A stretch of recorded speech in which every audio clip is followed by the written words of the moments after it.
Okay, so good afternoon, Sonu, and thanks a lot for giving your time for interaction. Thank you, sir.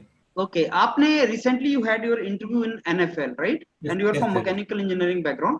Yes, sir. So Yes, sir. before Sonu, I ask you related to your entire interview experience in National Fertilizer Limited. Yes, I sir. want a very brief introduction from your side, Yes, sir. including when did you graduate, from which college, and Yes, sir. what was your grade score, CGPA, Yes, and yes, was the sir. criteria gate or some another criteria for getting call of interview? This Okay. much information, including your category. Then I will come to the interview part. Okay, sir. Yeah. Sir, my name is Sonu Kumar. I have completed Bachelor of Engineering in Truva College, Bhopal.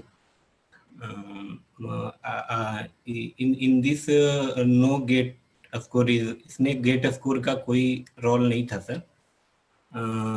ये exam के through हुआ था और उसके बाद फिर interview हुआ था. अच्छा, एग्जाम अलग से हुआ था एनएफएल का? हाँ, एनएफएल का एग्जाम अलग से हुआ था सर. ओके. और उसके बाद फिर इंटरव्यू हुई थी. तो सुनो, आपका सीजीपीए कितना था कॉलेज में? सर 7.4. 7.5. तो वैसे आपने गेट लिखा था कि नहीं लिखा था? गेट नहीं लिखा था सर. अच्छा, ऐसे सोनू कैटेगरी प्लीज अपने आप कंफर्म करवा दीजिए. Sir general category sir. General category. So ऐसे बहुत से स्टूडेंट्स हैं जिनका गेट अच्छा हिट नहीं होता. Yes, sir, yes, और लेकिन अब गेट आप जानते हो 3 घंटे की बात है कि वह नहीं हिट होता. तो Yes, sir. ऐसे बहुत से एग्जाम्स हैं जो अलग से भी होते हैं, जैसे इसरो का हो गया, अब आपने बताया Okay. एनएफएल भी एक एग्जाम है. Yes, तो sir, yes. और कौन कौन से एग्जाम है, कुछ आप बता सकते हैं? और कौन से एग्जाम्स हैं जो other than GATE? Other than GATE जैसे कि एनएफएल हो जाती है, फिर आरआईएनएल है, एनएलसी हो जाती है, फिर अभी तो एचपीसीएल भी ले रही है, एचएएल लेती है, और भी बहुत सारे पीएसयू. बीएआरसी भी लेता है अलग से. बीएआरसी भी लेता है अलग. अच्छा, व्हाट अबाउट आरसीएफएल जो राष्ट्रीय केमिकल फर्टिलाइजर है? आरसीएफएल जो है वो एनएफएल का ही एक पार्ट है सर. अच्छा. वो अगर एनएफएल देखा जाए तो मेनली नॉर्थ इंडिया की तरफ है, आरसीएफएल साउथ उड़ीसा और इधर की तरफ है साउथ. नहीं तो एग्जाम कॉमन है क्या दोनों का? नहीं, दोनों का अलग अलग अलग होता है एग्जाम. सर. अच्छा, तो सोनू ये बताओ, ये कितना फ्रिक्वेंटली एग्जाम होता है एनएफएल या आरसीएफएल का? हर साल होता है पहले क्या? तो ये गेट के थ्रू होता था, अब इधर से अलग एग्जाम लेने लगी है. तो आप मेरे को ना पैटर्न के बारे में थोड़ा सा बताओ कि इसका एग्जाम का पैटर्न क्या था आरएफएल सर वो 150 मार्क्स के मतलब रिटेन थे सर, जिसमें 100 मार्क्स का लगभग 100 से ऊपर मार्क्स का ही टेक्निकल था. उसके बाद एप्टीट्यूड और फिर रीजनिंग थी और जीके और इंग्लिश थी सर. जीके भी था? हाँ, जीके भी था. हाँ. अच्छा, तो ये कितने क्वेश्चंस थे इसके अंदर? लगभग सर उतना तो क्वेश्चन का याद नहीं है, लेकिन लगभग 100 से ऊपर लगभग थे टेक्निकल क्वेश्चन, और लगभग 10 क्वेश्चन सब थे. मतलब ऐसा तो नहीं थे 150 क्वेश्चन, 150 नंबर, ऐसा तो नहीं था? 150 क्वेश्चन, 150 मार्क्स. अच्छा, तो फिर एक नंबर का एक क्वेश्चन, कितने घंटे का था? और ये नेगेटिव मार्किंग इसमें नहीं था. अच्छा, नेगेटिव था ही नहीं. और कितने घंटे का था पेपर? 1.5 घंटे का, याद भी नहीं है सर. यार 1.5 तो बहुत ही कम हो जाएगा. 1 मिनट तो मिला होगा एक क्वेश्चन में? नहीं. हाँ, लगभग उतना मिला था सर. तो ये इसका मतलब है कि डिग्री ऑफ डिफिकल्टी बहुत नहीं होगा? नहीं, बहुत इजी क्वेश्चन था सर. अच्छा, कट ऑफ कितने पे गया था आपका जो इंटरव्यू कॉल आया था? सर ये इसमें कट ऑफ भी नहीं शो किया गया था. अच्छा. हाँ. आप क्या लगता है आपको? कट ऑफ लगता है 109 के लगभग गया था. मतलब 150 में से 110 के आसपास. हाँ, कट ऑफ लगभग. नेगेटिव मार्किंग भी नहीं था तो इसका एडवांटेज मिला होगा, आपने सारे क्वेश्चन लगा दिए होंगे. हाँ, सारे क्वेश्चन लगा दिए थे सर. क्वेश्चन आसान थे?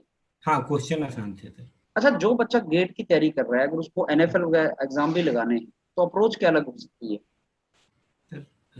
इसके लिए तो मेनली है कि जीके वाला पार्ट भी जरूरी होता है, क्योंकि जो गेट का तैयारी कर रहा है तो उसके लिए टेक्निकल तो बहुत इजी हो जाएगा सर. मतलब अगर 100 क्वेश्चन है तो उसमें लगभग 80, 85, 90 के लगभग वो इजीली स्कोर कर लेगा. और कुछ तो मिस्टेक्स होते ही सर है. बाकी जीके और इंग्लिश और एप्टीट्यूड रीजनिंग तो ऐसे भी हो जाता है, इस पे थोड़ा सा ध्यान देना पड़ेगा सर. अच्छा सोनू, सीटें कितनी थी इसमें अगर मैं बात करूं मैकेनिकल? जनरल की 5 थी और ऐसे टोटल 7 थी पूरे एनएफएल में. हाँ, पूरे एनएफएल में। तो मतलब सीटें कम निकालते हैं ये। सीटें कम निकालती है सर। अच्छा, अब मेरे को बताओ इंटरव्यू के बारे में बताओ, सुनो कैसा था इंटरव्यू? ऑनलाइन इंटरव्यू था, जीडी वीडी तो नहीं था? नहीं नहीं, इंटरव्यू जीडी नहीं था, सिर्फ ओनली इंटरव्यू ऑनलाइन था। इंटरव्यू था, ओके। और मेरा सिलेक्टेड लिस्ट में नहीं है सर, कीप इन पैनल में भी है, बेटिंग में एक तरह से। अच्छा। हाँ हाँ। हाँ, मतलब आप सेलेक्ट नहीं हुए, आप ये बोल रहे नहीं नहीं, सिलेक्ट नहीं हो? हुए अच्छा, सर। तो फिर आपका मतलब वेटिंग में डाला है उन्होंने भी? हाँ, बेटिंग में डाला है। अच्छा, तो इंटरव्यू कैसा हुआ आपका? तो इंटरव्यू में पहले इंट्रोडक्शन वगैरह पूछा गया। हम्म। उसके बाद इंट्रोडक्शन के बाद मेरा हॉबीज था योगा। हम्म। तो वो पूछे कि योगा क्यों बोलते हैं, योग होता है या योगा होता है। अच्छा। फिर मैंने वहाँ पे बताया कि इंग्लिश में या योगा बोला जाता है, ऐसे हिंदी में योग लिखा जाता है। सही है। उसके बाद फिर टेक्निकल में आए, तो टेक्निकल में वो आरएसी से पूछने लगे, रेफ्रिजरेशन कैपेसिटी और रेफ्रिजरेशन इफेक्ट। तो स्टार्ट में थोड़ा सा दिक्कत हुआ, मतलब डायरेक्ट क्वेश्चन पूछने में। उसके बाद फिर टर्न ऑफ रेफ्रिजरेशन पूछे कि टर्न ऑफ रेफ्रिजरेशन क्या होता है। उसके बाद फिर वहां पर मैंने बताया, मतलब स्टार्ट में एक दो क्वेश्चन थोड़ा सा उतना अच्छा नहीं रहा। उसके बाद फिर थर्मोडायनेमिक्स से क्वेश्चन पूछने लगे कि सिस्टम क्या होता है, प्रॉपर्टी क्या होता है, इंटेंसिव प्रॉपर्टी, एक्सटेंसिव प्रॉपर्टी क्या होता है। उसके बाद थर्मल इक्विलिब्रियम पूछने लगे। उसमें फिर मैंने सब नाम बताया कि मैकेनिकल इक्विलिब्रियम, फिर केमिकल इक्विलिब्रियम। तो उसमें केमिकल इक्विलिब्रियम पे वो फिर क्वेश्चन पूछने लगे कि केमिकल इक्विलिब्रियम क्या होता है। तो मैंने उनको बताया कि chemical composition is through out same. तो बोले सेम होता है, कांस्टेंट होता है। तो फिर वहां पे थोड़ा सा दिक्कत हुआ था सर। Okay okay okay. उसके बाद फिर उन्हें फिर उसके बाद पूछने लगे कि एक टन ऑफ रेफ्रिजरेशन बराबर की क्या होता है, कितना किलो वॉट, कितना वॉट होता है, कितना किलो जूल होता है, ये सब पूछने लगे। उसके बाद फिर 1 HP बराबर पूछने लगे। तो ये सब क्वेश्चन तो बताया सर, 1 HP बराबर हॉर्स पावर बराबर कितने। फिर एक उनने पूछा 1 BTU यूनिट, तो वो नहीं बताया सर। उसके बाद फिर वो दूसरे इंटरव्यूअर के पास फिर वो गए, तो वहाँ पे सरफेस कंडेंसर के बारे में पूछने लगे कि सरफेस कंडेंसर कहाँ यूज होता है। और उसके बाद फिर वो बताया मैंने। उसके बाद फिर टाइप पूछने लगे, तो मैंने बताया कि पैरेलल फ्लो, काउंटर फ्लो या फिर मिक्स्ड फ्लो में होता है सेल एंड ट्यूब। तो उसके बाद वो बोलने की कंस्ट्रक्शन बेस पे बताओ कि कैसे कैसे होता है। तो फिर मैंने वहाँ नहीं बताया सर। उसके बाद फिर वहाँ इंटरव्यू खत्म हुआ, तो फिर उसने पूछा कि आप एनएफएल कब ज्वाइन करना चाहते हैं। तो मैंने बोला कि सर जब कंपनी चाहेगी, और मैं जितना जल्दी ज्वाइन करना चाहूँगा। तो सब लोग हंसने लगे वहाँ पे। आपने बोला था कल ही ज्वाइन करवा दो सर। तो मैंने बोला सर जितना कंपनी जब चाहेगी, और मैं तो ज्वाइन करने के लिए तत्पर हूँ सर। हाँ, तो तो बैठो।